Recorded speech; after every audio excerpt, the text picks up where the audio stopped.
and welcome to Sophie&Co. Me, Sophie Shepard-Natze. The internet has not only changed our work and the way we spend our free time, it has changed us. For some, the virtual reality has become the only reality. The extreme pervasiveness of the internet means that without it, we can feel cut off and ineffectual. For better or for worse, it is a fact of life. And today we'll be talking about how its power can be misused. When we make a call or go online, we like to think no one's keeping tabs on us. When we walk the streets or drive on the roads, we hope no one is following. But can technological progress be a friend to privacy? Or will its tools be used to track you down? Is the internet an ocean with free winds or a narrow stream with a dragnet? Where is freedom to be found in a world where every click is recorded? Our guest today is Jimmy Wales, free speech activist, entrepreneur, and as he's best known, co-founder of Wikipedia. Mr. Wales, it's great to have you with us today. Thank you for having me. All right, so I'm going to start off with a quote. The internet, our greatest tool of emancipation, has been transformed into the most dangerous facilitator of totalitarianism we have ever seen. These are the words of Julian Assange from his book, Cyberpunks, Freedom and the Future of the Internet. Do you believe there is any freedom left online? Yes, I do. I think there's significant freedom left online.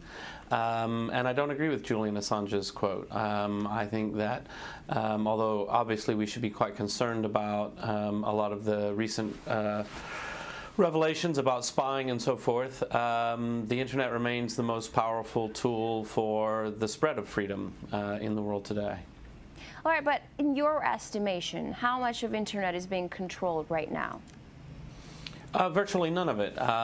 You know, in general, the internet is a very open place where everyone is able to communicate and talk to each other. Governments try in various ways to try to control it, but they're almost completely unsuccessful. But how are they unsuccessful if all your personal data is actually being transferred to government agencies? I mean, everything you write on Facebook or in any social media is not just yours or your friends to share with, but it's also shared with the NSA and the rest of the world. Well, I don't think that's true. I mean, certainly we should be concerned about the amount of data that the NSA is collecting, but in terms of what they've done with it so far, it's you know, it's very minimal. It's more of a potential danger than something that they've actually done anything. For ordinary people, you still have the ability to communicate, to talk with others, and to organize, and in fact, organize to demand that the NSA stop doing this. Mm-hmm. You know, the United States has long put itself forward as a champion of free internet, but Snowden, as we know, unearthed the truth on the matter. China, on the other hand, has been blamed for censorship, but it's done it very openly. Is there a third option between, you know, dictatorship and hypocrisy? Well, of course there is, and that's freedom. I would say that it's very important that we continue to condemn all the countries who are involved in censoring the internet, and that is a fairly large number of countries at this point. And we also need to condemn unnecessary and invasive snooping into people's privacy. But how do you do that? I don't think that we need to. How do we do that? Yeah. Well, it's a democratic country. It's a democratic process. I think it's time for us to demand change. I mean, if you look back in just 2 years ago, we did a protest against a proposed internet law in the U.S., SOPA-PIPA, and we had over 10 million people contact Congress that day, and it killed the bill in its tracks. I think that it's entirely possible for the public to band together and say, actually, it's not okay. These programs are intrusive and they're unconstitutional. And it's time to shut them down. But also, is it doable to walk the line between keeping the internet free and preventing threats and abuses? Yeah, absolutely. It's not even difficult. You know, most of the things that we're talking about have absolutely nothing to do with threats and abuses. We're talking about you know, large-scale wholesale spying. Meanwhile, things like credit card fraud, I mean, real crimes are going on, and the governments have devoted almost no resources to actually combating those things. You know, to me, this is an obvious thing. Is like, if you want to spend money making the internet a safer place, you don't spend money spying on everybody. You spend money seeking out criminals and prosecuting them. Mm-hmm. You know, it's very funny because recently I was speaking to Richard Stallman. I'm sure you know who he is. He came up with the free proprietary software. And he strongly believes that there is no freedom left in the internet. Do you completely disagree with him? He's wrong? Yeah, completely. Well, Yeah. you are also an unpaid consultant in public politics and openness with the British government, right? What did you advise the UK government following the leaks that, you know, they were spying on Russian presidents and actually everyone else and transferring the data to the United States afterwards? Yeah, well, so my very, very tiny little role advising the UK government is really about open access to research. So it's about academic research and how to publish that. So I don't have within my, you know, sort of direct responsibilities to advise the UK government or anyone else on how they should handle this kind of thing. At the same time, of course, as a public figure, I do advise them quite a bit that this kind of spying is inappropriate and undemocratic. Mm-hmm. But what else do you advise them? I mean, I just wonder because for many, these leaks, you know, we were suspecting that we were being listened to, but these leaks really came as a shocker. So for someone in your position, I mean, of course it's undemocratic and it's better not to listen to people and everyone, but what else do you advise them? Because it was huge. I mean, you know, a lot of people got really disappointed. Oh yeah, definitely. I mean, certainly, as someone who travels the world and advises governments all around the world, whenever I have the opportunity, that they need to respect freedom of speech online, they need to respect people's privacy online. It was always wonderful to be able to point to the stated policies of the U.S. As saying, look, you know, there is a better way, there's a right way to do it. To find out that in many ways they're not living up to their stated policies is a huge disappointment, and to some extent it gives a green light to people in very repressive countries to say, well, of course we spy on everyone in our country, so do the British, so do the Americans. That's not completely accurate, but it's the statement people are making, and it's very difficult to rebut when you've got these wildly inappropriate programs going on. Mm-hmm. You know, Bradley Manning, Julian Assange, now Snowden, they actually, you know, made a huge sacrifice. Do you understand their position, or is it something weird for you? No, I do understand their position. You know, I don't agree with everything that different people have said or done. I don't want to give a blanket endorsement. But I absolutely do understand. There is a time when people, heroic people, have to take a stand and say, I have information of wrongdoing, evidence of wrongdoing, and if I go forward and I go public with it, I can bring about positive change in the world. It's a very courageous thing to do, and it's something that we should all be thankful for. But do you think Snowden will see the change he hoped for? Will people stand up against programs like PRISM? Yeah, I think so. I think it's having an enormous impact, and we're going to see it in the next few election cycles as politicians begin to really understand that this is not something they can get away with anymore, that the public is quite united in opposition to these things. Mm-hmm. You know, a huge attack on privacy was not even that much government motivated, but also sales driven. Corporations want our information because they want to sell things to us. So can that be resisted when big money is involved? Well, yes and no. I mean, parts of that are completely harmless. I mean, certainly, if I'm using a service and it's a free service, and they monitor what I'm doing on that service, and they use that to deliver better quality advertising to me, so there's things I'm actually interested in, I think most people don't have a problem with that. That's not really an issue that people should be all that concerned about. I mean, some people are, of course, but that's very different from having all of your emails collected by the government. Because governments are very, very different from private businesses. A government can throw you in jail. A private business can just try and sell you something. Mm-hmm. Also, in recent years, we witnessed a dramatic technological landscape change with the arrival of online video, all kinds of social networks, mobility of information. What will be the next wave of innovation, in your opinion? Well, I think mobile is really where a lot of things are happening right now, and particularly when we look at the growth of the internet, particularly on mobile, in the developing world. We're about to see the next billion people come online from some of the poorest places in the world, and I think that's going to have a really substantial impact on global culture. But also, culturally, social media has grown into more than just an internet service. It's almost like if you're not on Facebook, you don't exist. Would you have, who would have expected, actually? Are you on Facebook? Do you like that fact? Yeah, I'm on Facebook. I think I'm just like any other user of Facebook. I'm on Facebook, but I try not to use it too much because it can be quite addictive, looking at all your friends' pictures and so forth. And it's quite a useful service in many ways. But is it a good thing or a bad thing? Because people stop seeing each other. Well, you can just like drop a note to someone on Facebook. I'm just trying to figure out, is it a good thing or a bad thing? What do you think? I think it's a good thing, and I don't think people stop seeing each other. I think people see each other more often. They keep up with old friends. They keep up with family. It brings us together as a more interconnected society. It allows us to know people all around the world as people, not just as a vision of something. You know, when I grew up in a small town in Alabama, our idea of Russians and what Russia is like was so far from the truth. But today this wouldn't happen to people because they would say, oh yeah, actually I know some Russians online, we played this game together, or we chat or so forth.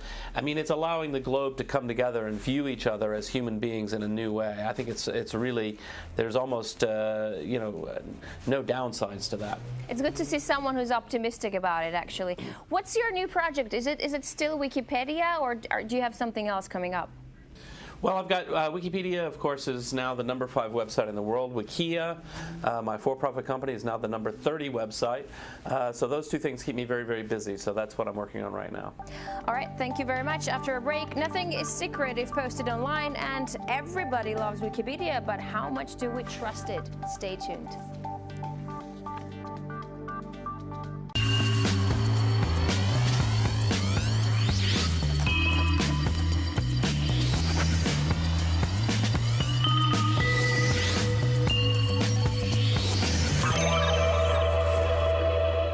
Welcome back to the show. We're talking about the internet and its power over us with Wikipedia co-founder Jimmy Wales. Good to have you back. Now, they say internet keeps no secrets, and if people want things to remain private, they shouldn't put them online in any form. But why do people keep doing that, and then they're surprised and upset that they get in trouble? Well, I mean, I think in general people, they use the internet to communicate with friends, to communicate with family. Certainly, young people are sometimes not really fully aware of all the implications of that. But you know, I think in general most people find it far more valuable and rewarding in their life than those small downsides. Now, Wikipedia carries out cross-national fundraising. Has it proved effective? Yeah, we are organized as a charity, so we're a nonprofit organization. The bulk of the money that we get comes from small donors, giving small amounts of money from all over the world. Over 1 million people a year donate some small amount of money to Wikipedia. And yeah, it's working for us. It's not... you know, we always have to be very serious about the fundraising. It is important, but we do get enough, and so we're very happy with our current model. Why did you choose that strategy to start with? Well, Wikipedia is something different. We think of it as being like a library or a public park, a school. It's not a place for commercialism. It's a place to go and think and learn and study and reflect. And so it just has a very different nature. We're driven by a very strong community of passionate authors who like to share their knowledge with others. And, well, it's just who we are. It's who we've always been. Will you ever allow advertising? We have no plans whatsoever to do that. We don't see any reason why we ever would, and certainly it's something that I'm deeply opposed to myself. So you're not money-oriented, right? No. But can I ask you something? So you don't want to go with the advertising because you think it's evil?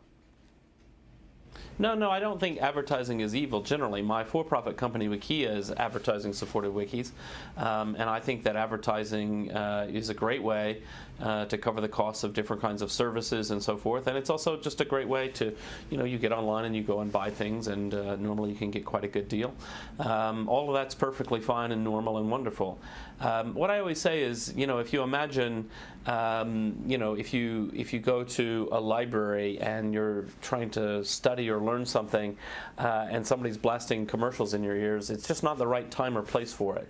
Even though I don't think advertising's evil, I think that it's better suited for some venues than for others. And in some parts of life, we don't need to have advertising. It's certainly not necessary in Wikipedia. But isn't it annoying to be asking money all the time? No, I don't think so. I mean, certainly this year, we've optimized our request process so much that we're not even going to have to run our annual end-of-the-year giving campaign. People donate throughout the year in small amounts. Most people hardly ever even see a notice about it. And so we think it's really great that we're able to bother people as little as possible and still keep enough money to run. So cross-national fundraising, can it become a standard way of funding new developments? In some cases, yes. Certainly, we live in a world that is increasingly global, and so people are able to contribute to different kinds of projects all around the world. Sometimes that might take the form of a donation, like with Wikipedia, but just as interesting is the form of crowdfunding, of people pre-buying something that will be produced if enough people buy it, using Kickstarter or Indiegogo, sites like that, whose customers might be all over the world. And so maybe only 1,000 people in the world care about some particular thing being made, and they can all sign up and say, yes, I'll buy it when it's finished. And then the person who might not have known if there was a market for their good or not will be able to prejudge that market and then go ahead and produce the item. So that kind of thing where we use the tools of technology and a more global world means that people can do much more individualized things. Mm-hmm. Look, Russia recently tried to block Wikipedia for a description of drug consumption techniques in a Russian language article on marijuana. Should there be forbidden information? I mean, something which shouldn't ever be published in Wikipedia? Well, there are lots of things that we would deliberately not publish in Wikipedia just because they don't belong in an encyclopedia. So, for example, we don't publish funny cat videos, and we don't publish, the full-length works of Shakespeare or something like this. But for basic information, to say, look, people do use marijuana, and these are some of the ways that they use it. I think it's completely foolish to imagine that blocking a Wikipedia entry is going to stop people from learning that kind of information. Instead, they're going to learn it from much less responsible sources, rather than having a clear encyclopedic description, which would include questions about the dangers and so forth. So, I think that this law is, it's silly. It's not going to do any good whatsoever. Wikipedia can be edited by anyone, right? So with this in mind, its credibility, the source is quite low. People would usually laugh if you quote Wikipedia, however much they may be using it in their daily routine. Is it possible to bring credibility level to, let's say, what Britannica enjoyed when it was the most quoted encyclopedia? Yes, and already, we have the best academic studies that have been done into the quality of Wikipedia show that its quality is very much similar to that of a traditional encyclopedia. So this idea that people will laugh if you quote Wikipedia is really 5 years old. Certainly today, Wikipedia is the highest quality it's ever been, but even now we're not satisfied. We want to be better than that. We want to be far better than we are today. But how do you know that today it's the highest quality it's ever been? How do you assess that? Well, you can assess it for yourself. Go to any 10 random Wikipedia entries and go and look, and if you click on the history, you can see what it looked like, and go back 1 year, 2 year, 5 years, and you'll see the dramatic improvements over time. All right, so some say that easy access to information in Wikipedia teaches people simply to copy and paste Wikipedia's articles instead of spending their time reading books in the library. What effect does Wikipedia have on reading books? Well, I mean, the most important thing to understand about Wikipedia and the easy access to information is that it is driving more readership of books. It is driving more scholarly work by very young people. I mean, we see some amazing examples of a young man recently was featured in the news who had developed a new test for cancer that was 5,000 times cheaper than the previous test, and he had done it by starting his research in Wikipedia, and then he went on from there, following the links to academic articles and studies, and you know, he was able to do this because he had that start. He had an encyclopedia to start that was free and easily accessible to him. So this idea that people used to go back and go and read books in the library and so forth, and they don't do that anymore, it's just false. I mean, you look at the empirical data, readership of all kinds is dramatically up across the board, and a lot of it is driven by the fact that young people in particular are obsessively learning and reading and doing things on the internet in a way that they never did in the past. Mm-hmm. But so who are the moderators of the source? Because I know that anyone can do the editing, but who monitors it actually? Yeah, so we have a community, and the moderators are elected from the community. They're people who have shown experience in editing, level head, adherence to neutrality policies, and so they tend to be quite geeky.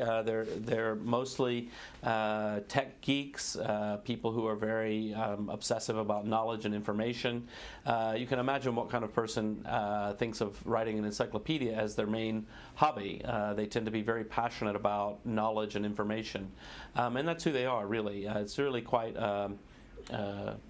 intelligent group of people. Mm-hmm. So I looked myself up in Wikipedia before I was going to do this interview just to see if I was there, and it turns out I'm there. So there were like a bunch of false facts about me and my life, which I edited because editing is pretty easy, but you know, it can come back tomorrow. Like what I mean, I won't be able to follow it every day. Like I'm not going to go on Wikipedia every day and see if someone put something wrong about me and my life. So how does that happen? Like how do they control that? Yeah, so generally what happens is the community, if there's a problem biography, they'll place it under semi-protection so that it can't be edited by just anyone. It can be only edited by people who have had an account for a while. And then if anybody who has a problem with anything in Wikipedia, you can just send us an email and a team of people will look at it and try to solve the problems. One of the things that we really focus a lot on is the need for reliable sources. And so if something's in Wikipedia that doesn't have a source, anyone can take it out immediately. Mm-hmm. So do you think Wikipedia will ever be accepted as a valid academic source for scientific research, for example, and reference? No, I don't think so, and I don't think we should try to be. And that's not a question about quality, it's a question about what is the role of an encyclopedia in the research process. You would never have been able to cite Britannica, for example, in an academic paper at the university level. You know, maybe for younger children, you know, we should be happy if they wrote something and cited anything, you know. But once you're at the academic level of the university, the role of the encyclopedia is to help you get oriented, to give you background information, to fill in gaps in your knowledge, and to show you the route to go and find deeper materials and other materials for further study. An encyclopedia is always going to be a basic summary of human knowledge, not an in-depth study. And in that capacity, it's not the type of thing that you would cite in an academic study.